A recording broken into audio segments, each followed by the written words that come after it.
Lenovo Vibe C2 a speaker problem. If you are facing the same problem,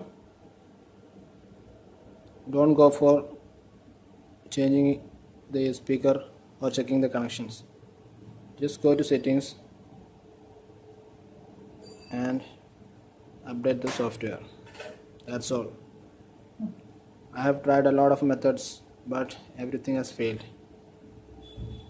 At last I just updated the software. Now it's working fine.